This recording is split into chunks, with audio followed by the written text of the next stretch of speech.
I know what some of you guys might be thinking. Mike, what happened to your Deshaun Watson video? Where did it go?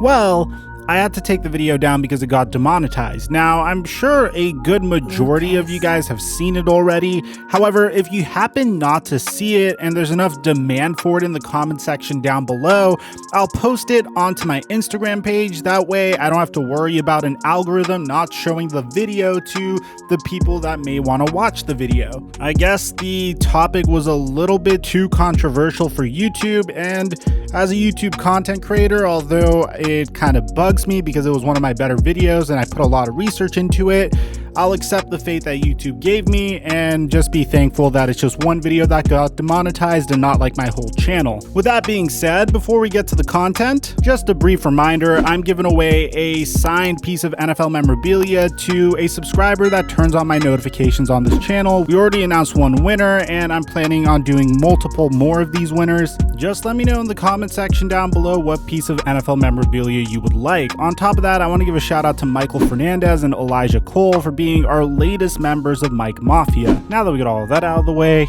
break!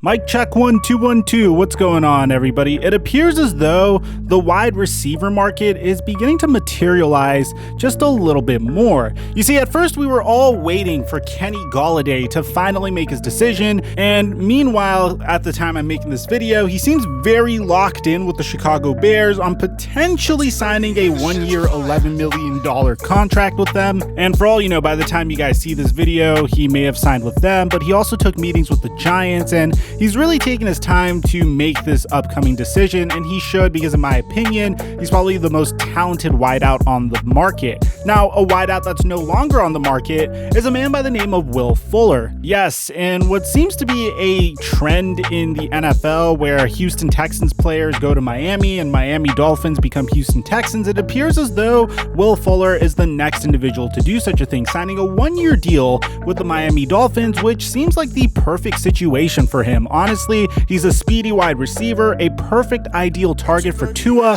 and even if the Miami Dolphins don't go wide receiver with the number 3 overall pick this year, which I really hope they don't, I think they could really use Penei Sewell to protect Tua for the next decade. You don't get opportunities to draft left tackles like Sewell often. Then they'd be going into the season with Mike Gesicki, Devontae Parker, and of course, Will Fuller as potential targets for Tua to throw to, which in my opinion is pretty nice. Now that Will Fuller's off the board, all eyes turn to Kenny Golladay and of course, Juju Smith-Schuster. Now, here's something that I completely whiffed on. I've said this over and over again throughout the offseason, and I'm gonna own up to this take because when I get my takes wrong, I'm going to come out and admit it to you guys.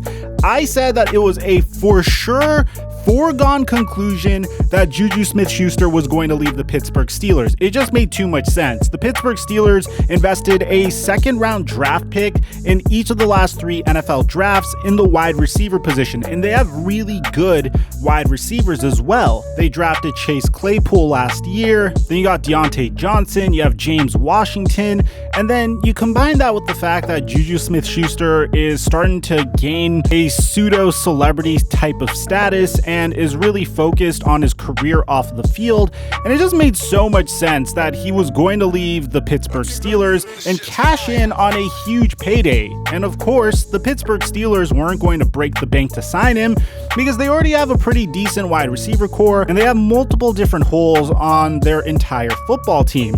And once again, I was proven absolutely wrong, but get this, because this is just absolutely bizarre. So the first report is that Juju Smith-Schuster has signed with the Pittsburgh Steelers on a 1-year deal worth $8 million. So this is less than a franchise tag for a wide receiver.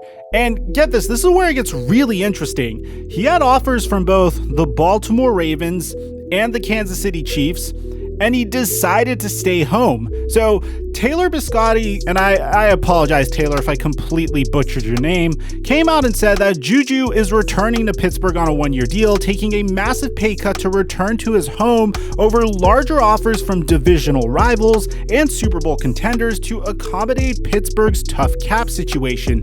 Juju is staying home. So this is 100% going against what I thought was going to happen. Juju even came out and said that he was seeking a bit of a raise now that he's hitting the open market. Okay, money obviously is important, and you're not going to play for 50 years. But how do you balance out winning, the quarterback you play with, the style of play, and the sweat equity, a place like Pittsburgh, a place that draft you? How does that balance in your mind in free agency? Yeah, I mean, for me, I'm always about winning. I'm always down to, I want to be on a team where, where we fight and, we compete for the playoffs every year. As far as the business sides and the money, I feel like, I want to be paid for what I'm worth. Obviously, for what I do, for the team, particularly. And then again, it all makes sense, to bring in Ben and, to have a quarterback, who I can play with for the future. We thought a reunion with Sam Darnold, who was his quarterback during his time in college at USC, and the New York Jets just made so much sense. But get this, Ian Rappaport was actually able to get some additional info on the type of deals that Juju was offered. And actually it was Taylor Biscotti, which I really hope I'm not continue to butcher your name, but sources say that these were the other offers. Kansas City came in with a $8 million deal with $3 million in incentives. The Pittsburgh Steelers came in with just $8 million, and the Baltimore Ravens came in with $9 million and $4 million in incentives. So the Ravens came in with the highest offer, and Juju Smith-Schuster still stayed home, which is absolutely remarkable to me. Now, Juju actually came out and had this to say about the situation, tweeting out that this is my home. They're going to need a wrecking ball to take me out of here. Pittsburgh, I love you. Let's go. And he posted the famous Wolf of Wall Street video of Jordan Belfort saying that I'm not leaving. So, this actually, in my opinion, speaks volumes about Juju's character, because typically in any business negotiation, I think to myself, what is a player seeking? And typically a player is seeking either money, playing time, or an opportunity to win a Super Bowl. And in this situation, it seems like Juju had better offers that checked off each and every single one of those boxes, and he elected to return home to the Pittsburgh Steelers to run it back with them for one more year. I am still trying to rack my brain to figure out what his motivation for this could potentially be. And I'm not trying to bash the guy. It's remarkable that he's deciding to stay. I'm trying to figure out why he decided to stay.